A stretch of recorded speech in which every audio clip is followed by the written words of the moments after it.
Selamat pagi pemirsa, semangat pagi. Apa kabar Anda di hari ini?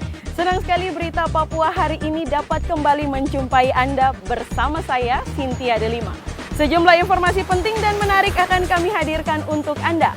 Berikut 3 di antaranya.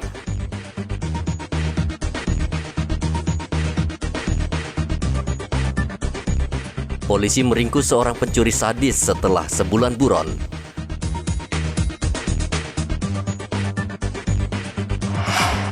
Harga beras di Merauke mulai melonjak naik.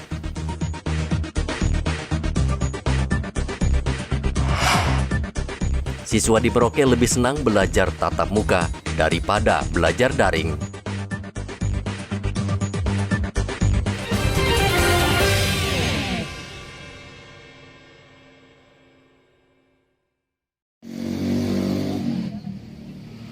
Polisi meringkus Berto, pelaku pencurian dengan kekerasan yang menyebabkan korban meninggal dunia. Berto tidak bisa berkutik ketika ditangkap di Buperwaena, Sabtu pekan lalu. Selain menangkap pelaku, polisi juga menyita barang bukti berupa sepeda motor yang biasa digunakan pelaku dan sebuah tas serta ponsel milik korban. Kapolresta Jayapura Kota Kombes Gustaf Urbinas mengatakan BW merupakan otak dari kasus ini. Sementara satu kawannya saat ini masih diburu polisi. Kemudian telah ditetapkan tersangka, satu inisial BW 29 tahun, swasta, Jalan Merah Putih Waena, Kompleks Stein, dan satu orang inisial MA yang saat ini masih dalam penyelidikan dengan status DPO yang bersama-sama dengan tersangka BW melakukan perbuatan mencuri. Korban almarhumah Emi Sapria Tuharia. Barang bukti 1 unit SPM Honda CBR warna hijau, ya, hijau hitam, nomor polisi PA 3062 RE. Kemudian 1 unit Honda Scoopy merah milik korban, baju warna abu-abu putih, celana panjang warna hitam, helm warna hitam, kain jilbab warna hitam, dan handphone Samsung A12 warna hitam. Kasus pencurian dan kekerasan tersebut terjadi di Jalan Buperwaena 13 Desember 2021. Akibat perbuatan pelaku, korban bernama Emi Sapria Tuharia meninggal dunia. Pelaku dijerat pasal 365 KUHP dengan ancaman hukuman maksimal 15 tahun penjara. Arthur melaporkan dari Kota Jayapura, Papua.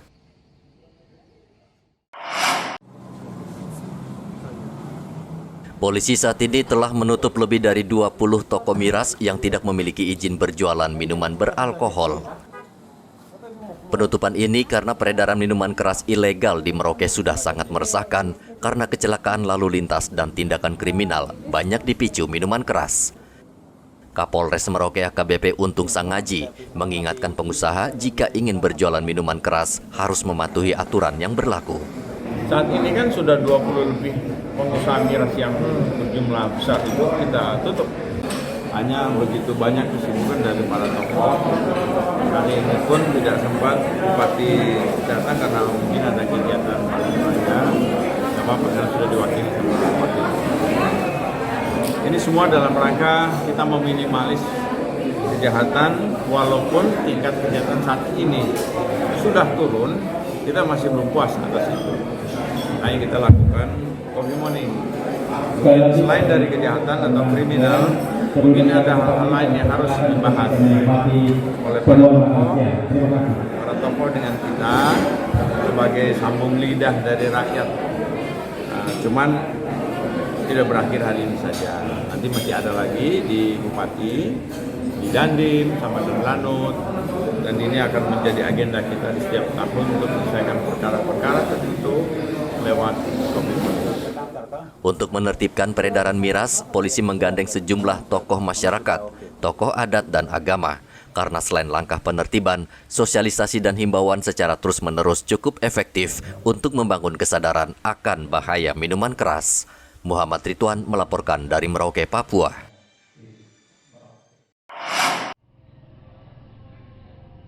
Martina yang sudah berusia lanjut ini mendatangi kantor polisi karena cemas. Cucunya yang masih remaja sudah sepekan tidak pulang ke rumah. Ia mendatangi Mapolsek Mimika Baru dan meminta polisi mencari cucunya bernama Lydia. Martina mengatakan Lydia sebelumnya dijemput temannya, namun sejak itu hingga Rabu kemarin, Lydia belum juga pulang ke rumah. Martina khawatir Lydia diperlakukan tidak baik. Berdasarkan laporan Martina, polisi langsung bergerak ke salah satu rumah di Jalan Irigasi. Di rumah ini ternyata Lydia tinggal bersama teman wanita. Mereka berdua langsung dibawa ke kantor polisi. Lydia yang masih berusia 14 tahun ini mengaku pergi dari rumah untuk mencari pekerjaan. Namun selama sepekan tidak ada kabar sehingga membuat cemas sang nenek. Sebelum diserahkan ke orang tuanya, polisi memberikan nasihat kepada Lydia dan meminta dia menandatangani perjanjian untuk tidak mengulangi perbuatannya. Dari Mimika, Papua, Igobat Momolin melaporkan.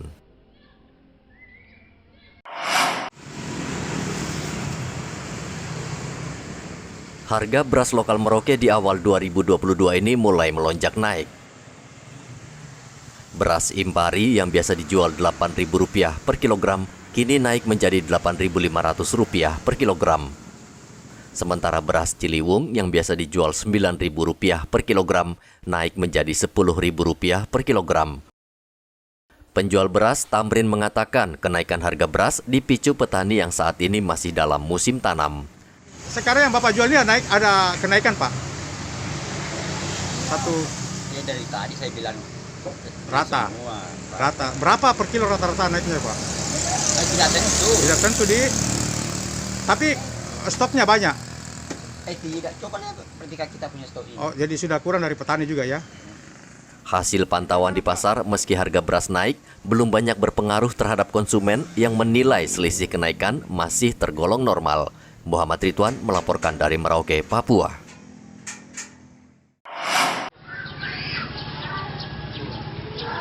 Tomat merupakan salah satu komoditas pokok yang sangat dibutuhkan warga di Mimika. Beberapa waktu lalu warga resah karena harga komoditas ini sempat mahal karena pasokan berkurang. Saat ini harga tomat sudah berangsur normal karena pasokan mulai melimpah di pasaran. Sebelumnya di awal tahun, harga tomat sempat naik hingga Rp50.000 per kilo. Sedangkan harga eceran, 2 buah tomat dijual Rp5.000. Sudah agak normal, sudah 20.000 kita ecer sekarang. 50. Bahkan di lain-lain ada sampai 55, 60. Kalau di sini sampai 50. Karena kebetulan lokal itu kosong, tomatnya rusak, jadi kirimannya belum datang, tuh makanya mahal. Ini ketika kiriman masuk sudah langsung turun harganya. Biasa kita datangkan dari Manado. Ini yang masuk kemarin ini dari Bulah. Sebagian bahan makanan di Mimika masih bergantung dari luar, semisal rempah-rempah dan sayuran. Sebagian besar disuplai dari Sulawesi Utara, sehingga harga komoditas ini naik turun sesuai kondisi cuaca dan pengiriman. Dari Mimika, Papua, Igobat Momolin melaporkan. Polisi Pamong Praja Mimika Rabu kemarin menertibkan pedagang di eks Pasar Swadaya yang berlokasi di Jalan Bayangkara. Penertiban ini menindaklanjuti perintah Bupati Mimika saat apel Senin lalu. Pemerintah ingin merelokasi para pedagang yang masih saja berjualan di eks Pasar Swadaya ke Pasar Baru. Para pedagang ini akan dipindahkan ke lokasi pasar yang baru di Jalan Hasanuddin. Namun upaya relokasi mengalami kendala karena pedagang seperti mama-mama asli Papua lebih senang berjualan di eks Pasar Swadaya yang dinilai lebih strategis dan mudah dijangkau masyarakat.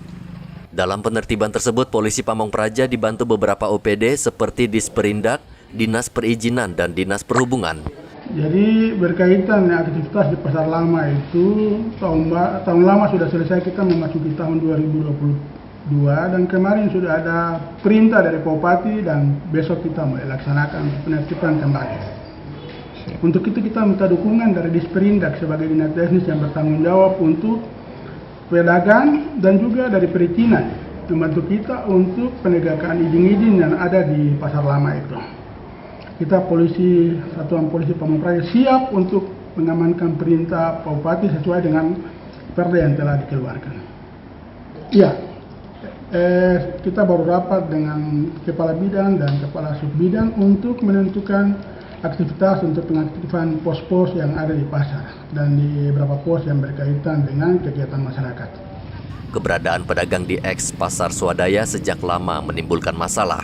Pada jam-jam tertentu, aktivitas mereka menyebabkan kemacetan dan membahayakan pedagang karena mereka berjualan di bahu jalan. Dari Mimika, Papua, Igobat Momolin melaporkan.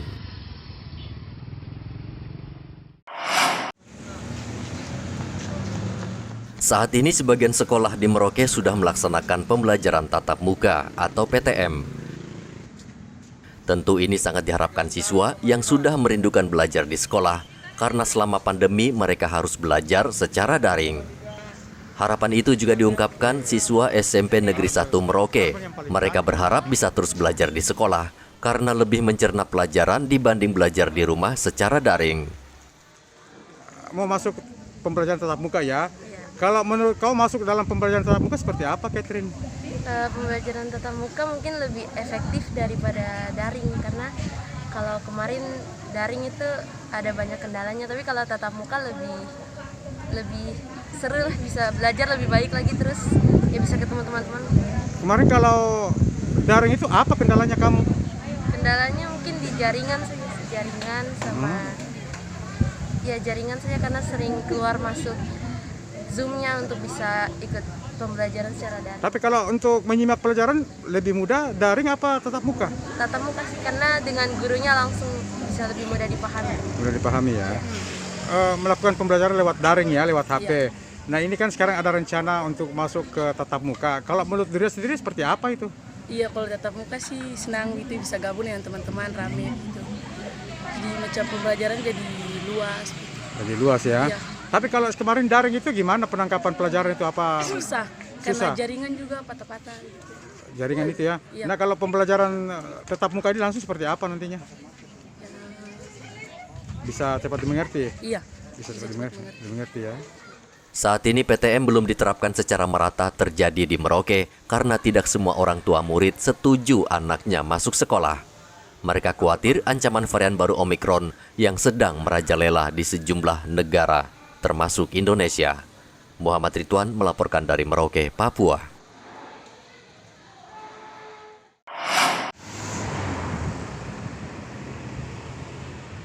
Tujuh calon jemaah haji asal Merauke meninggal dunia.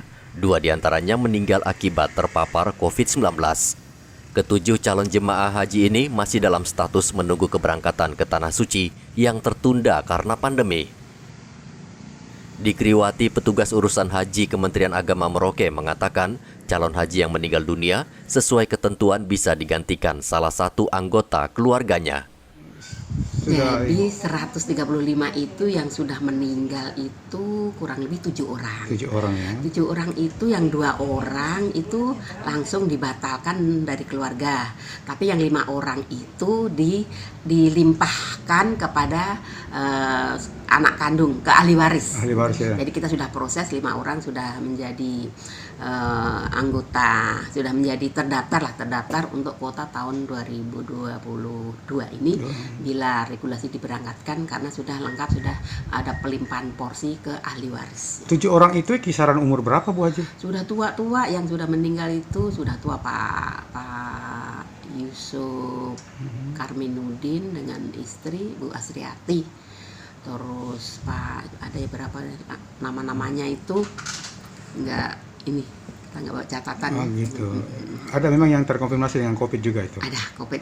Berapa orang Bu Haji? Yang COVID itu ada 2 orang. 2 orang ya? Ada 2 orang COVID, kalau yang lain karena sakit. Sakit ya?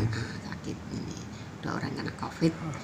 Sehingga beliau nggak bisa ini, tapi nggak bisa melaksanakan ibadah haji, namun sudah dilimpahkan ke anak-anak kandung. Anak kandungnya.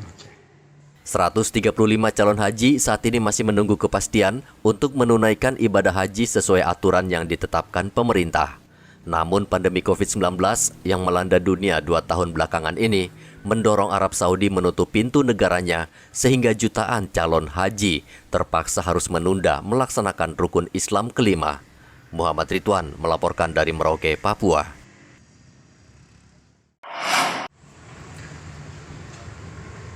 Sepanjang tahun 2021, Dinas Kependudukan dan Catatan Sipil Merauke mencatat telah menerbitkan kartu tanda penduduk atau KTP kepada 28.000 orang. Jumlah ini meningkat dibandingkan tahun 2020 yang jumlahnya 21.000 orang. Kepala Dispenduk Capil Merauke, Paino, mengatakan warga Merauke semakin sadar untuk memiliki KTP karena KTP merupakan salah satu syarat untuk mendapat vaksinasi. Warga yang ngurus KTP di Capil sendiri berapa banyak, Pak?